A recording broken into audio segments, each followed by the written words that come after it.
Hello guys. स्वागत है हमारे चैनल पे। आज हम ह्यूमन रिसोर्स मैनेजमेंट पहले का आंसर के लिए आए जो आज ही 9 मई को हुआ है। तो चलिए आप लोग मिला लीजिएगा अपना अपना। तो चलिए चलते हैं क्वेश्चन नंबर 15 पे। निम्नलिखित में से कौन सा कार्य सामान्य रूप से मानव संसाधन विभाग द्वारा नहीं किया जाता है? तो पहले का ऑप्शन नंबर हो जाएगा तीसरा, लेखांकन। क्वेश्चन नंबर दूसरा है, निम्न में कौन सा विभाग कर्मचारी की सुरक्षा और स्वास्थ्य संबंधी मुद्दों को संपादने के लिए जिम्मेदार है? दूसरे का ऑप्शन नंबर होगा ये मानव संसाधन विभाग। क्वेश्चन नंबर तीसरा है, प्रशिक्षण और विकास के तरीके हैं, तो इसका होगा option number C, A and B दोनों। क्वेश्चन नंबर चौथा है, प्रशिक्षण कार्यक्रम का मूल्यांकन करने के लिए निम्न में से किसे नहीं मापा जाता है? तो इसका ऑप्शन नंबर हो जाएगा ये, संगठनात्मक उत्पादकता। क्वेश्चन नंबर पांचवा है, नए या मौजूदा कर्मचारी को उसके काम को करने के लिए आवश्यक कौशल देने के लिए उपयोग की जाने वाली विधि को डैश कहा जाता है? तो पांचवे का ऑप्शन नंबर ए हो जाएगा, प्रशिक्षण, ट्रेनिंग। क्वेश्चन नंबर छवा है, निम्न में से कौन सा प्रशिक्षण प्रक्रिया के तरीका गुणवत्ता नहीं है, तकनीकी गुणवत्ता नहीं है? तो छवे का होगा आपका, छवे का ऑप्शन नंबर ए, मानकीकृत परीक्षण प्रशासन। इसका ऑप्शन नंबर छवे का ही हो जाएगा। क्वेश्चन नंबर 7वां है, 7वां, डैश विभिन्न निर्णय बिंदुओं पर आवेदक इनपुट और आउटपुट के संबंध को व्यक्त करते हैं? तो क्वेश्चन नंबर 7वां का हो जाएगा बी, उपज अनुपात। क्वेश्चन नंबर 8वां, निम्न में से कौन सा अभ्यास आधारित चयन दृष्टिकोण का उपयोग करने का कारण नहीं है? तो 8वें का ऑप्शन नंबर हो जाएगा बी, प्रक्रिया के साथ सहजता। क्वेश्चन नंबर 9 है आपका, निम्न में से कौन कार्यबल विविधता का आयाम नहीं है? तो इसका हो जाएगा ऑप्शन नंबर 9 का डी, नौकरी का पद। क्वेश्चन नंबर 10वां है, कर्मचारी कल्याण और मानसिक स्वास्थ्य पर बढ़ता अध्ययन एचआरएम के लिए एक चुनौती है जिसके लिए निम्न की आवश्यकता है? तो इसका हो जाए ऑप्शन नंबर ए, ऐसे कार्यक्रम और नीति को लागू करना जो कर्मचारी मानसिक स्वास्थ्य और कल्याण का समर्थन करते हैं। तो 10वें का ये होगा। क्वेश्चन नंबर 11, निम्न में कौन सा कार्य सामान्यतः एचआर विभाग द्वारा नहीं किया जाता? तो वही रिपीट किया है क्वेश्चन, लेखांकन, अकाउंटिंग जो है वो नहीं किया जाता है एचआर द्वारा। क्वेश्चन नंबर 12 है, विविधतापूर्ण कार्यबल का मुख्य लाभ क्या है? तो आपका 12 का होगा ये, नवाचार और रचनात्मक में वृद्धि। क्वेश्चन नंबर आपका 13 है, संगठन के नियमों और विनियमों के साथ नए कर्मचारी को परिचित करने की प्रक्रिया को कहा जाता है? तो इसका होगा इंडक्शन। ऑप्शन बी सही है 13 का। ऑफ द जॉब विधि की सिमुलेशन तकनीकी में शामिल है? आपको 14 का होगा डी, ये सभी। क्वेश्चन नंबर 15 है, प्रबंधकीय पदों के लिए किस नौकरी के दौरान प्रशिक्षण पद्धति का उपयोग किया जाता है? तो आपका 15 का होगा डी, उपयोग सभी। किसी संगठन में नौकरी के उद्घाटन के लिए आवेदक के पूल को विकसित करने की प्रक्रिया को डैश कहा जाता है? तो 16 का होगा ऑप्शन सी, भर्ती। एक एचआरएम ने अलग अलग अवसरों पर लोगों को एक ही समूह पर एक ही विशेषता का आकलन करने के लिए समान माप प्रक्रिया का उपयोग किया।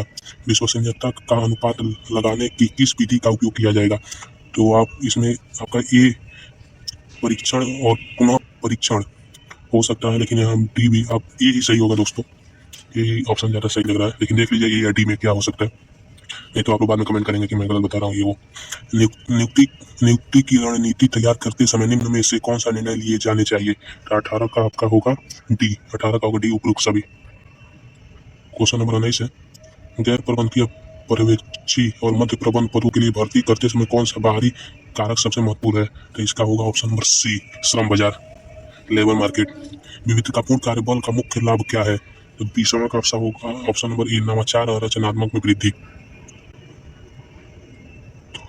हारथोर्न अध्ययन एचआरएम के विकास में किस महत्वपूर्ण घटना है जो मुख्य रूप से निम्न पर केंद्रित है? तो 21 का ऑप्शन नंबर हो जाएगा, तकनीकी प्रगति के माध्यम से उत्पादन दक्षता का में सुधार करना। 21 का होगा ये। क्वेश्चन नंबर 22 है आपका, निम्न में से कौन कार्यबल विविधता का सबसे अच्छा वर्णन करता है? तो आपका 22 का होगा बी, एक ऐसा कार्यस्थल बनाने पर ध्यान केंद्रित करना जहां सभी कर्मचारी अपने मतभेद के बावजूद मूल्यवान और सम्मानित महसूस करें।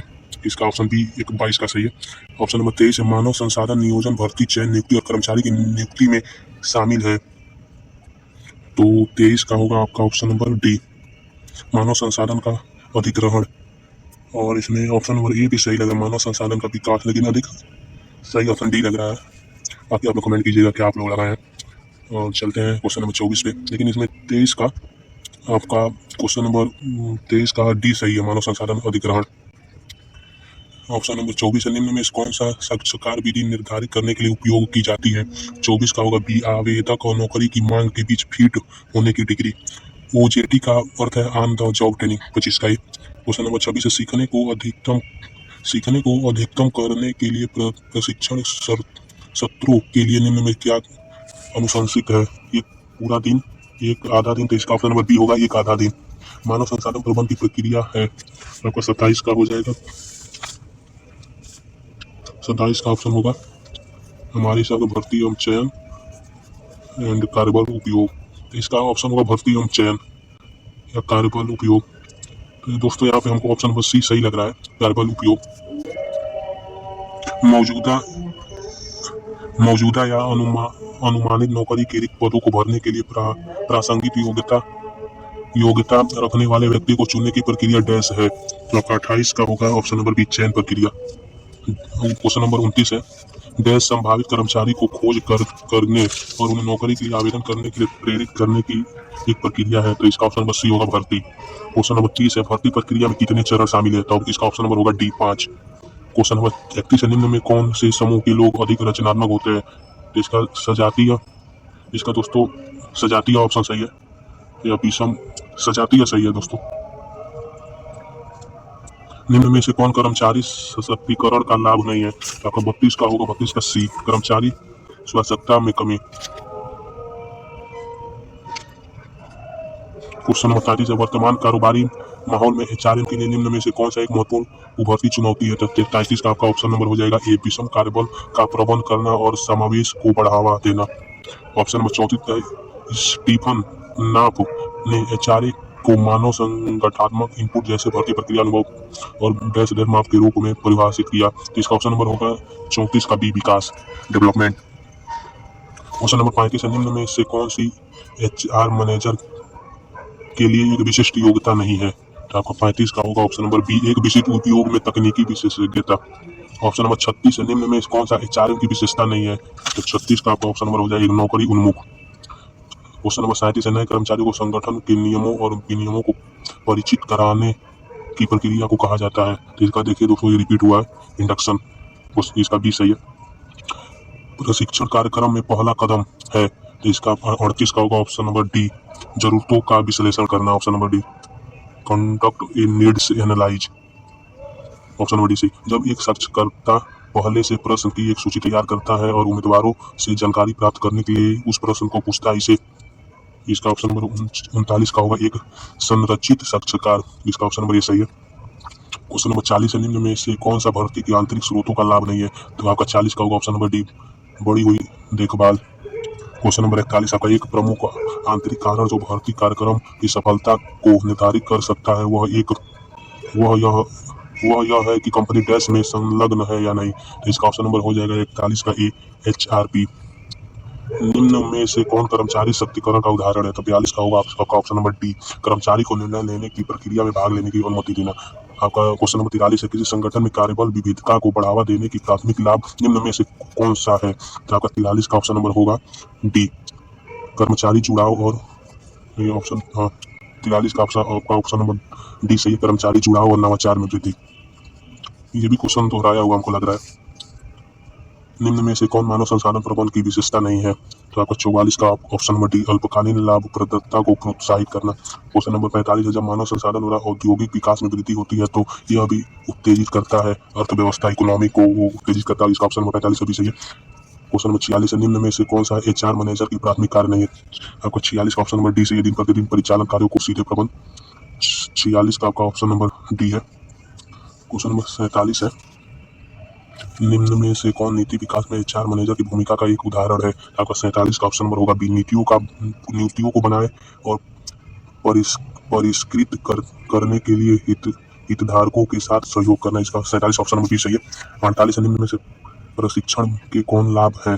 तो आपका 48 का हो जाएगा ऑप्शन नंबर डी, उपयुक्त सभी। 49 है, प्रशिक्षण का विकास के तरीके हैं। तो इसका नौकरी, इसके बाद नौकरी पर, इसका हो जाएगा option number C, A and B दोनों।